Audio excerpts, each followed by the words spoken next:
नमस्कार। समाचार एकांश के खास कार्यक्रम में आपका स्वागत है, जिसका नाम है सीधे कुंभ से। मैं हूं अनिल त्रिपाठी और आज विशेषज्ञ के रूप में स्टूडियो में हमारे साथ मौजूद हैं लखनऊ विश्वविद्यालय के संस्कृत विभाग के अध्यक्ष प्रोफेसर राम सुमेर यादव जी। प्रोफेसर साहब, आपका बहुत बहुत स्वागत है हमारे स्टूडियो में। धन्यवाद। हम सब जानते हैं कि कुंभ का जहां तक प्रश्न है जी तो ये सनातन परंपरा का सबसे बड़ा आयोजन है। जी जब से इस सृष्टि की रचना हुई, कहते हैं इतिहास इसका तब से जुड़ा है। हालांकि कुंभ को कह लीजिए संहिताबद्ध जो किया गया वो महाराजा हर्षवर्धन के काल में 6वीं 7वीं शताब्दी में, और उसके बाद इसको कह लीजिए जो आज का मूर्त रूप है वो देने का काम किया था आदि शंकर ने। जी तब से लेकर के अब तक ये कुंभ तमाम आयाम तमाम सोपान तय करता चला आया है, देखता आया है। जी क्या कुछ देखते हैं प्रोफेसर साहब आप इस बार के कुंभ में विशेष अन्य कुंभ की अपेक्षा? देखिए, वैदिक काल से लेकर के और पौराणिक काल में और औपनिषदिक काल से लेकर के आज तक हम बराबर निरंतर उस अमृत की बूंदें गिरने की जो बात आती है, तो सर्वप्रथम जब समुद्र मंथन हुआ और देवताओं में और दैत्यों में आपस में समुद्र का मंथन किया गया, उससे जब 14 रत्न निकले तो अमृत की बूंदें, अमृत का कुंभ जो निकला, उसको जयंत उसकी सुरक्षा के लिए इंद्र ने आदेश दिया और वो लेकर के भागे, और उसकी बूंदें 2-4 बूंदें प्रयाग में सर्वप्रथम गिरी, फिर उज्जैन, नासिक और हरिद्वार में गिरी। तो सर्वप्रथम प्रयाग में गिरने से, प्रयागराज में गिरने से उसका महत्व अपने आप में बढ़ जाता है। और वैदिक संस्कृति से आज तक प्रयाग की महत्ता में बढ़ोतरी होती जाती है। वहाँ पर नागाओं, सन्यासियों, संतों और जनता जनार्दन का, गारहस्थिक लोगों का जमावड़ा बढ़ता ही जा रहा है। प्रोफेसर साहब, ये तो तय है, इसमें कोई दो राय नहीं कि कुंभ का जहां तक प्रश्न है, पौराणिक कथाओं में, हमारे वेदों में, पुराणों में तमाम बातें कुंभ के संदर्भ में कही गई हैं। और जहां तक प्रश्न है कुंभ के महात्म का, तो महात्म्य के लिए मत्स्य पुराण और स्कंद पुराण में खास तौर पे इसका जिक्र मिलता है, और एक श्लोक में ही सारी बात कुंभ के विषय में कह दी जाती है। इति हो जाती है केवल 1-2 वाक्य के श्लोक में। वो ये कि अश्वमेध सहस्त्राणि वाजपेय शतानि च लक्ष्मम प्रदक्षिणः भूमेः कुंभ स्नानेन तत्फलम लभेत। अर्थात अश्वमेध सहस्त्राणि, 1000 अश्वमेध यज्ञ करने से जो फल प्राप्त होता है यज्ञ, फिर वाजपेय यज्ञ आप 100 बार करें, और अव्वल तो किसी में इतनी कुवत होगी नहीं कि वो 1 लाख बार पृथ्वी की प्रदक्षिणा कर सके, परिक्रमा कर सके। किंतु यदि सुयोग से किसी के पास इतनी शक्ति आ भी जाए कि वो 1 लाख बार प्रदक्षिणा करे, परिक्रमा करे पृथ्वी की, तो उससे जितना कुछ पुण्य फल प्राप्त होता है हमारे आध्यात्मिक संसार के अनुसार, वो सारा पुण्य फल आपको मात्र कुंभ पर्व के एक स्नान से प्राप्त हो सकता है। तो अब भला ऐसा सुयोग, इतना बड़ा अवसर, ये कैसे कोई छोड़ना चाहेगा? यही कारण है कि कुंभ में हम देख रहे हैं कि इस बार का कुंभ, जैसा कि इस कुंभ को स्वरूप दिया गया था दिव्य कुंभ और भव्य कुंभ का, तो इसमें कोई दो राय है ही नहीं कि अब तक जो भी कुछ संपादित हो रहा है कुंभ में, जो कुछ भी हुआ है उसके अनुसार, देखिए दिव्यता प्रोफेसर साहब ये अलौकिकता से जुड़ा शब्द। बिल्कुल बिल्कुल। दिव्य तो वो चीज, हर वो चीज है जिसके साथ अलौकिकता जुड़ गई, जिसके साथ अध्यात्म जुड़ गया। किंतु भौतिकता के साथ जुड़ा शब्द है भव्य। तो ये दिव्य और भव्य का संयोग, ये एक नया संगम है। बिल्कुल। मात्र वहां कुंभ में गंगा, यमुना, सरस्वती का ही संगम नहीं है, और भी तमाम गतिविधियां वहां चल रही हैं। और क्या कुछ चल रहा है, आइए देखते हैं झलकियों के तहत। बिल्कुल बिल्कुल, बहुत अच्छा।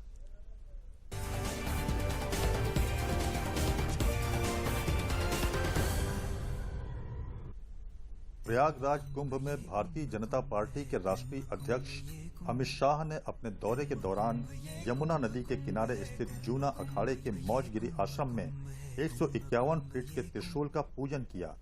साथ में यमुना घाट पर भी दर्शन और पूजन किया। वहां उपस्थित सभी साधु संतों का उन्होंने आशीर्वाद भी लिया। प्रयागराज की कुंभ नगरी में बाबा रामदेव ने अंतर्राष्ट्रीय योग शिविर का शुभारंभ दीप प्रज्वलन करके किया।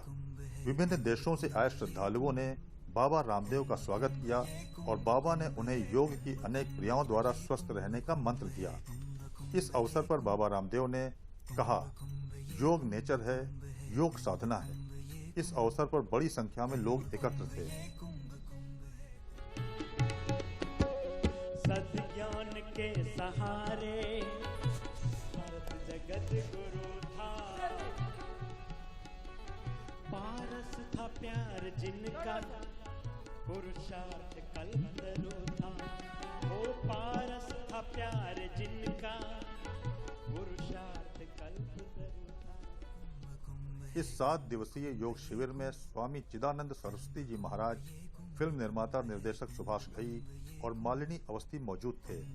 कुंभ नगरी में प्रातः से सायंकालीन सत्र में योग, ध्यान, योग निद्रा, मुद्रा और आसनों का अभ्यास भारत सहित विश्व के अनेक देशों से आए योगाचार्यों ने कराया। स्वामी रामदेव ने कहा, आज योग की शक्ति को पूरी दुनिया ने पहचान लिया है। इस शिविर में विश्व के 37 देशों के योग साधकों और श्रद्धालुओं ने सहभाग किया।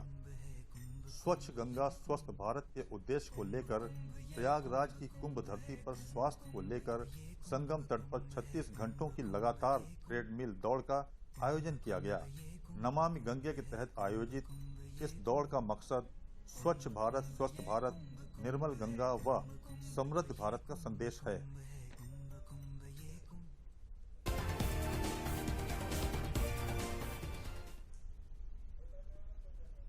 होंगे बच्चे स्वस्थ भले फूलेगा बचपन, इन्हें पिलाओ मुगली घुट्टी 555। स्वस्थ बच्चा सुखी बचपन, मुगली घुट्टी 555। मनमुग्ध कर देने वाले प्रोफेसर साहब दृश्य दिखाई पड़ रहे हैं कुंभ से। अब विशेष रूप से देखिए, आपने देखा कि तमाम झलकियों में एक खास बात जो दिखाई पड़ी हमको वो ये कि योग के प्रति जो उत्साह, जो उल्लास अब हमारे विदेशी मेहमानों में भी बढ़ता जा रहा है, वो विशेष रूप से क्या कुछ कहना है आपका योग के प्रति? कुंभ में ये जो आस्था बढ़ती सी दिखाई पड़ रही है। जी, केवल वहाँ पर गंगा और यमुना अथवा सरस्वती, इन तीनों नदियों के संगम के कारण ही नहीं महत्व है। वो जो महत्व है अपनी जगह अद्भुत है, वो दुर्लभ है, पूरे विश्व में, पूरे धरती में कहीं नहीं है, पूरी वसुंधरा में। और इस समय इस बार का कुंभ कुछ तो सरकार के विशेष प्रबंध के कारण और कुछ लोगों के अंदर इतनी जागरूकता आई कि वहाँ योग के विशेष कार्यक्रम, शिल्पियों के विभिन्न प्रकार के कार्यक्रम और राजनेताओं का आवागमन, केवल राजनेताओं का नहीं, विभिन्न प्रकार के संप्रदायों के महान अखाड़ों के बड़े बड़े महान मंडलेश्वर, ज्योतिर्विद, वैज्ञानिक और दार्शनिक और भारतीय संस्कृति को अगर देखना हो तो इस समय कोई आकर प्रयागराज में देख ले, पूरे भारत में भ्रमण करने की आवश्यकता नहीं है। इस समय वहां पर जो कुंभ का समझ लीजिए जनार्दन इकट्ठी होकर के स्नान करना और जब तब चल रहा है, वो बहुत अद्भुत है और पूरे देश के लिए अनुकरणीय है। सभी को आकर के वहां डुबकी लगाना चाहिए। अद्भुत शब्द आपने इस्तेमाल किए कि अगर भारत की विराटता के दर्शन करने हैं तो इस समय कुंभ सबसे अच्छा स्थान है उसके दर्शन के लिए। तो और भी तमाम बातें, तमाम गतिविधियां कुंभ क्षेत्र में चल रही हैं।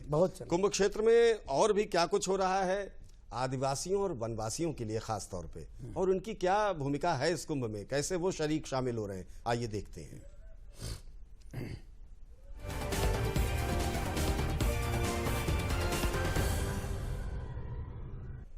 विविधता में एकता का रंग संगम तट पर आज दिखाई दे रहा है। आज हमारे साथ हैं शंकराचार्य जी। स्वामी जी, कितना महत्व रखता है ये आदिवासी वनवासियों का वनवास, यहाँ पे स्नान हो रहा है संगम तट पे? जहाँ तक मुझे स्मरण है, कुंभ के इतिहास में प्रथम बार वर्तमान कुंभ के पावन पर्व पर तीर्थराज प्रयागराज में समस्त जहाँ तक संभव हुआ वनवासी बंधुओं का ऐसा ही स्नान आज संपन्न हो रहा है। सभी देश के लोग, सभी विश्व के लोग, हर प्रकार के, हर वर्ण के, हर समाज के लोग गंगा स्नान के अधिकारी हैं। उसी क्रम में यह स्नान आज सफल हो रहा है। हमारी मंगल कामना है, हमारे देशवासी, हमारे वन्यवासी, हमारे गिरिवासी, सभी लोग सुख और शांतिपूर्वक देश में आनंद से रहें। संगम तट पर आज विविधता में एकता का रंग दिखाई पड़ रहा है। देख सकते हैं किस तरीके से देश भर से आए, विभिन्न भाषा बोलने वाले, विभिन्न परिवेश हैं इनका, लेकिन संगम तट पर गंगा, जमुना, सरस्वती के पावन तट पर सब एक नजर आ रहे हैं। ये है भारतीय संस्कृति का संगम। आज अद्भुत अलौकिक दृश्य है ये, और बिल्कुल अलग अलग नृत्य दिखा रहे हैं अपने अपने समाज, अपनी अपनी जगहों के शोभा यात्राएं निकाली जा रही हैं। लेकिन यहाँ संगम तट पर माँ गंगा जमुना सरस्वती के पावन तट पर आकर भारतीय संस्कृति की, भारतीय सनातन धर्म की एकता का दृश्य यहाँ नजर आ रहा है, और बिल्कुल अद्भुत अलौकिक दृश्य है ये। आज विशेष मौका है, संगम तट पर देश भर से आए अलग अलग जनजाति वनवासी लोगों ने स्नान किया। अनेकता में एकता का रंग दिखाई पड़ रहा है। स्वामी जी, कितना महत्वपूर्ण होता है जब देश के संपूर्ण सभी अलग अलग जातियों के लोग एक साथ एक भक्ति के रंग में नजर दिखाई पड़ रहे हैं। आज वास्तव में यहाँ संपूर्ण जो भारत है उसका एक अनोखा दर्शन हो रहा है।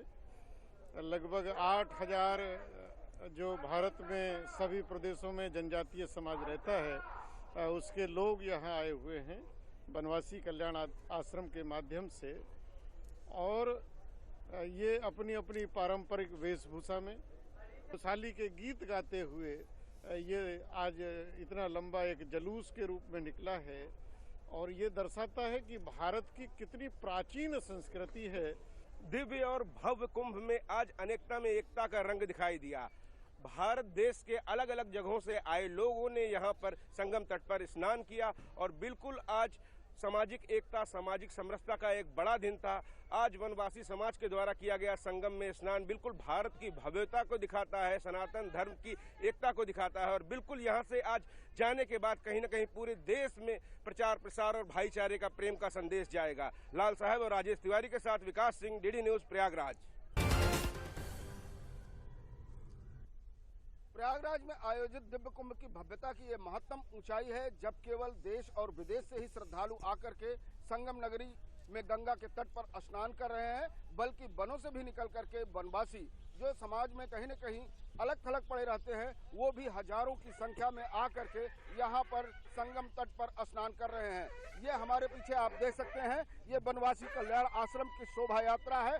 इस शोभा यात्रा में सारे वनवासी भारत माता की जय और भारत के एकीकरण के नारे लगाते हुए यहाँ पर संगम तट पर उपस्थित हैं, और भारत की अनेकता में एकता, विविधता में एकता, उसको कहीं न कहीं स्थापित कर रहे हैं।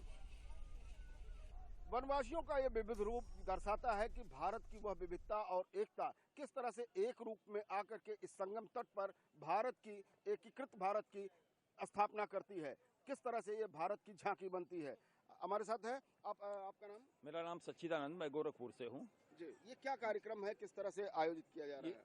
ये कार्यक्रम अखिल भारतीय वनवासी कल्याण आश्रम के तत्वाधान में किया जा रहा है।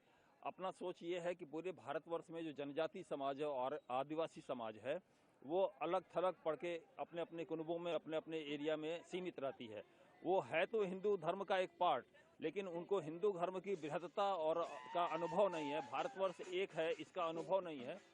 राजस्थान से है, जनजाति से, शहरी जनजाति राजस्थान की जो ये 12 जिला है वहाँ से है, और ये अपने होली पर 1 महीने ये जो पूरा कार्यक्रम होता है उसमें ये अपना धर्म जागृति के लिए पूरा कार्यक्रम करते हैं, और अपनी समाज को जोड़ने के लिए ये जो विदेशी जो धर्म के जो लोग हैं आकर के बरगलाते हैं और जो हमारा धर्मांतरण करते हैं, ये लोग वहाँ पर इकट्ठर हैं, और इस कारण से धर्मांतरण रुका है। और ये जो कल्याण आश्रम जो काम कर रहा है वो वास्तव में बहुत अच्छा काम है। और ये जो आज जो कुंभ, जो महाकुंभ हो रहा है, इसके पीछे भी देश भर की जनजातियों को बुलाया गया है। वो इनकी प्रयास से ही आए हैं, और सब अपने स्वधर्म में वापस इस टाइप की यहाँ डुबकी लगा करके जाएंगे, और भारत माता की जय बोलेंगे, गंगा मैया की जय बोलेंगे, भारत माता की जय। प्रयागराज में आयोजित दिव्य कुंभ की यह अलौकिकता है, जिसके दर्शन संगम तट पर आप कर सकते हैं। यहाँ पर केवल आध्यात्म और धर्म की ही चर्चा नहीं हो रही है, लेकिन बल्कि भारत के उस राष्ट्रवाद की, भारत के उस एकीकृत स्वरूप का भी दर्शन यहाँ पर मिल रहा है, जो विविध रूपों में रह करके भी एक है। लाल साहब और राजेश तिवारी के साथ आशुतोष शुक्ला, डीडी न्यूज, प्रयागराज। कुंभ का अवसर केवल आध्यात्मिक भी नहीं होता है, बल्कि राष्ट्रीय चेतना, सामाजिक चेतना से भी जुड़ा हुआ होता है। और यही कारण है कि विभिन्न संस्थाएं जो जन जागरण का कार्य करती हैं, कुंभ मेले को एक अवसर के रूप में देखती हैं और विभिन्न सामाजिक कुरीतियों के बारे में या फिर कुछ अच्छी बातों को लोगों के बीच में पहुंचाने के लिए अपना श्रम करती हैं और लोगों से अपने अपने तरीके से बात करती हैं और उन्हें उसके प्रति जागृत करती हैं। इस समय हमारे साथ गायत्री परिवार से जुड़ा हुआ ये दल है, ये महिलाएं हैं जो नारी सशक्तिकरण और कन्याओं के हितों को लेकर के इस मेले के भीतर अलग जगाने का काम कर रहे हैं। बरेली से आए हैं, श्रीमती सरस्वती गंगवार हमारा नाम है। परम पूज्य गुरुदेव श्री रामचंद्र आचार्य जी के हम सभी शिष्य हैं और अपने परम पूज्य गुरुदेव का प्रचार करने नारियाँ जागे, अपने को पहचाने, क्योंकि नारी को कर्तव्य ही नहीं चूल्हे चौका तक ही उनका कर्तव्य नहीं है। जो अपना जीवन सफल बनाने के लिए परम पूज्य गुरुदेव का ये साहित्य लेके हम निकले हैं।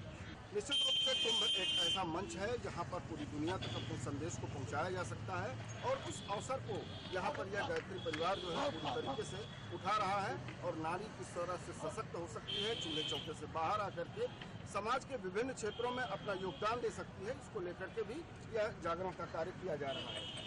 क्या कुछ आप बता रही हैं मेले में अपनी आई हुई बहनों को?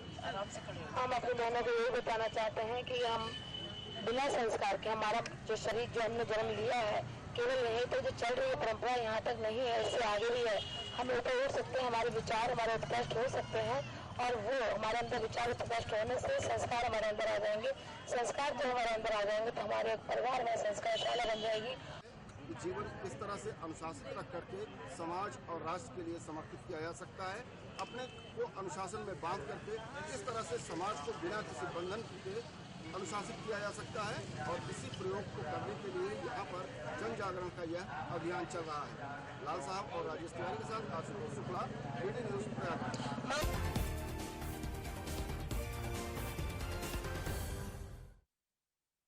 होंगे बच्चे स्वस्थ भले फूलेगा बचपन, इन्हें पिलाओ मुगली घुट्टी 555। स्वस्थ बच्चा सुखी बचपन, मुगली घुट्टी 555। अभी आपने तीर्थराज प्रयाग के कुंभ क्षेत्र में मौजूद हमारे प्रतिनिधि आशुतोष शुक्ल और विकास जी की रिपोर्ट देखी। क्या कुछ चल रहा है, कैसा कुछ चल रहा है, पल पल की खबर हम आप तक पहुंचाने का प्रयास कर रहे हैं। विशेष बात ये देखने को आई कि चाहे वो आदिवासी हो, चाहे वो वनवासी हो, देश के किसी भी कोने से आए हुए कोई भी व्यक्ति हो, सबका लक्ष्य एकमात्र दिखाई पड़ता है, ये संदेश पूरे विश्व को देना कि हम सब एक हैं। तो अब विकास जी की रिपोर्ट अभी आपने देखी। विकास जी हमारे साथ स्टूडियो में, इलाहाबाद के कुंभ क्षेत्र के स्टूडियो में मौजूद हैं। विकास जी, बड़ी अच्छी रिपोर्ट अभी आपने पेश की, हमारे दर्शकों को दिखाया। अब इस समय फिलहाल क्या कुछ खास है आपके पास हमारे दर्शकों के लिए कुंभ क्षेत्र से?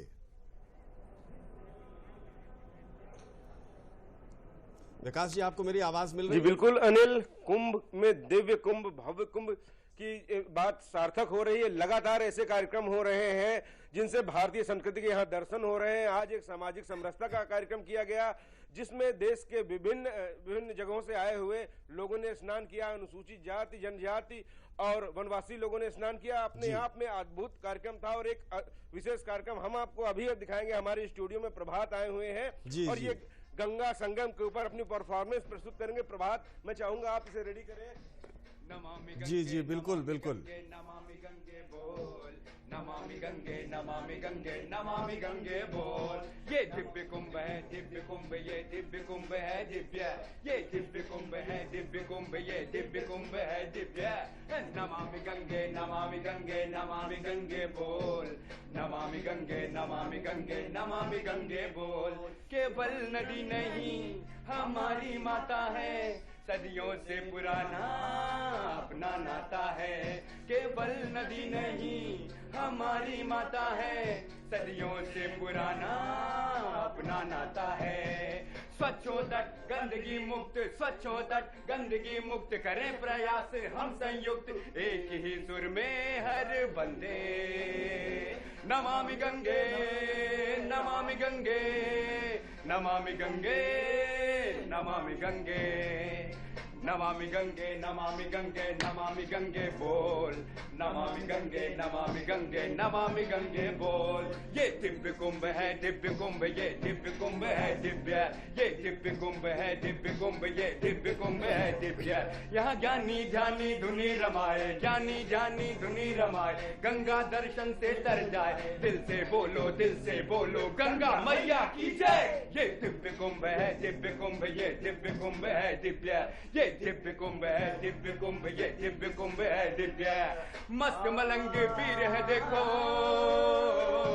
मस्त मलंगे पीर है देखो, साधु संत फकीर है देखो, मस्त मलंगे पीर है देखो, साधु संत फकीर है देखो। तन पे कपड़ा नहीं, मन के बड़े अमीर है देखो, मन के बड़े अमीर है। ये दिव्य कुंभ है दिव्य कुंभ, ये दिव्य कुंभ है दिव्य है। जगत तारिणी मोक्षदायिनी पाप नाशिनी माँ गंगा, संकट हरिणी माँ बैतरणी है जगजननी माँ गंगा।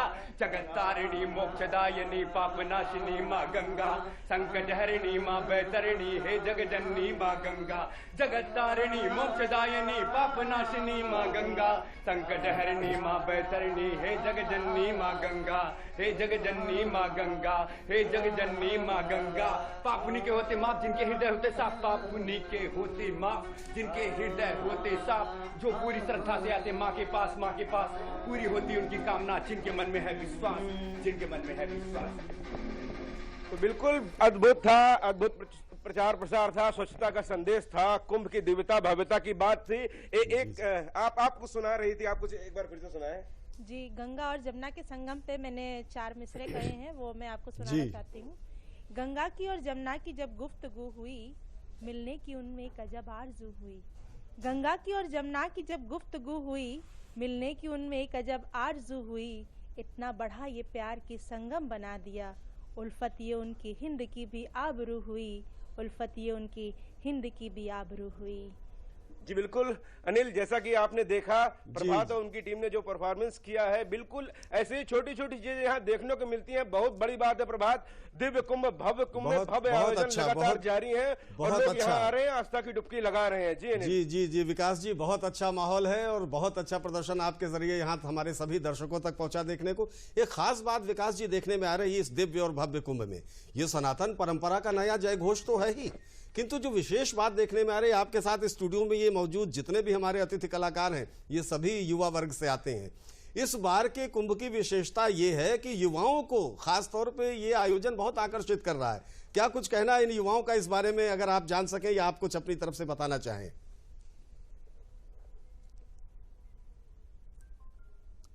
आवाज आपको मिली मेरी विकास जी?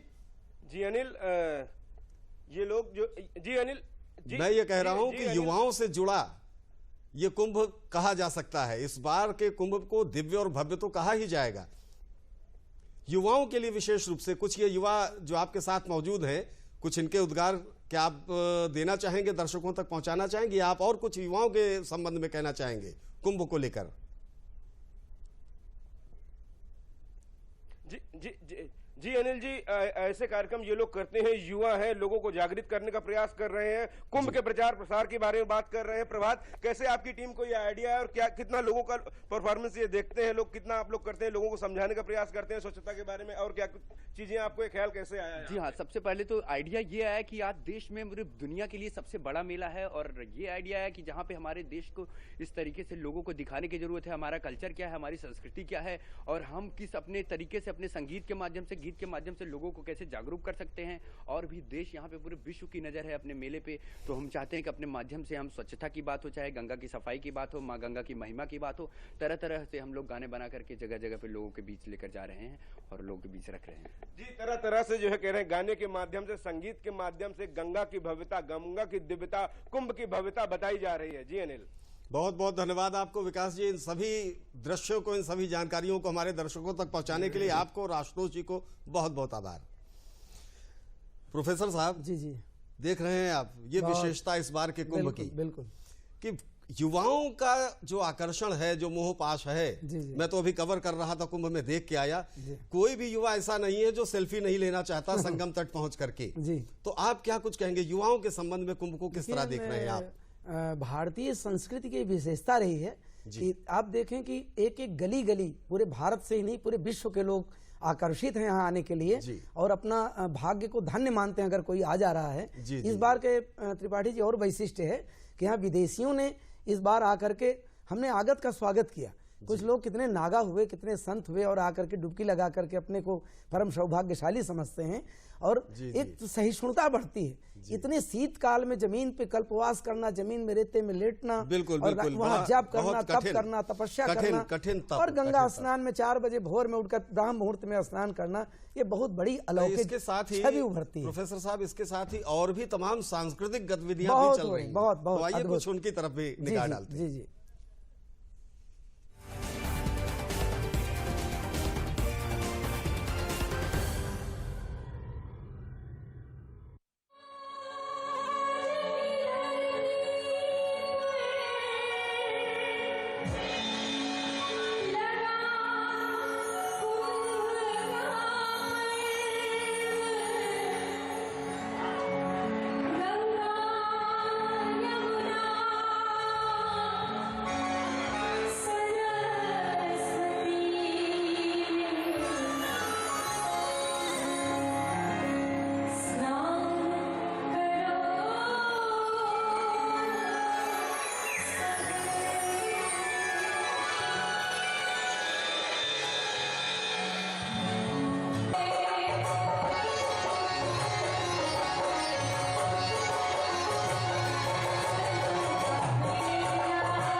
ऐसे तमाम आयोजन दिन प्रतिदिन देखने को सुनने को मिल रहे हैं। और अब चूंकि कार्यक्रम का समय समाप्त हो रहा है, इसलिए प्रोफेसर राम सुमेर यादव जी, आपको स्टूडियो में पधारने के लिए बहुत बहुत हम धन्यवाद देते हैं।